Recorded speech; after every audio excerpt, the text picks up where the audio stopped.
ನಾನು ತುಂಬ ದಿನ ಆಯಿತು ಜಗಳ ಆಡಿ. ಇವತ್ತು ಜಗಳ ಆಡಬೇಕು. ಜಗಳ ಆಡಿಲ್ಲ ಅಂದರೆ ನನ್ನ ಬೆಲೆ ಇರಲ್ಲ. ನೆನ್ನೆ ರಾತ್ರಿ ಏನೋ ಅಂದ ನನಗೆ. ಏನಂದ ಇವನು? ಹೋಗೇ ಲೇ ಅಂದ ಅಲ್ವಾ? ಇರ್ಲಿ. ಇವತ್ತು ಬೆಳಿಗ್ಗೆ ನಂಗೆ ವಾಟ್ಸಾಪಲ್ಲಿ ವಿಶ್ ಮಾಡೋದ್ನೋ ಇಲ್ವೋ ಗೊತ್ತಿಲ್ಲ. ಅದನ್ನು ಒಂದ್ಸತಿ ಚೆಕ್ ಮಾಡಬೇಕು. ಯಾವುದೋ ಹುಡುಗಿ ಪೋಸ್ಟ್ ಬೇರೆ ಲೈಕ್ ಮಾಡಿದ. ಯಾರು ಅಂತ ತಿಳ್ಕೊಂಡು ID ಪಾಸ್ವರ್ಡ್ ಇಸ್ಕೊಬೇಕು. ಲಾಸ್ಟ್ ವೀಕ್ ನಾನು ಐಬ್ರೋಸ್ ಮಾಡಿಸಿದ್ದೆ, ರೆಕಗ್ನೈಸ್ ಕೂಡ ಮಾಡಿಲ್ಲ. ಪಾರ್ಟಿ ಕರೆದ್ರೆ ಬರಲ್ಲ ನಾನು ಅಂತ ಹೇಳ್ಬಿಟ್ಟು ಅವ್ನ ಫ್ರೆಂಡ್ಸ್ ಜೊತೆ ಪಾರ್ಟಿಗೆ ಹೋಗ್ತಾನೆ.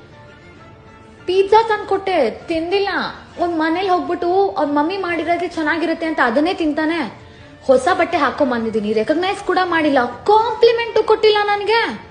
ಇದೆಲ್ಲ ಏನಕ್ಕೆ ಮಾಡ್ತಾ ಇದ್ದಾನೆ ಅಂತ ನನಗೆ ಅರ್ಥ ಆಗ್ತಾ ಇಲ್ಲ. ನಾನು ಡ್ರೈವಿಂಗ್ ಮಾಡ್ತೀನಿ ಬಾ ಈ ಕಡೆ ಅಂದ್ರೆ ಇಲ್ಲ ನೀನ್ ಮಾಡ್ಬೇಡ ಅಂತಾನೆ. ಅಂದ್ರೆ ನಾನು ನಿನ್ ಡ್ರೈವಿಂಗ್ ಚೆನ್ನಾಗಿ ಮಾಡ್ತಾ ಇಲ್ವಾ? ಯಾಕೋ oh my God, this is getting complicated ಅಲ್ವಾ? Something is missing. ನೀನ್ ಜಗಳ ಆಡ್ಲೇಬೇಕಿವತ್ತು. ಹೋಗು.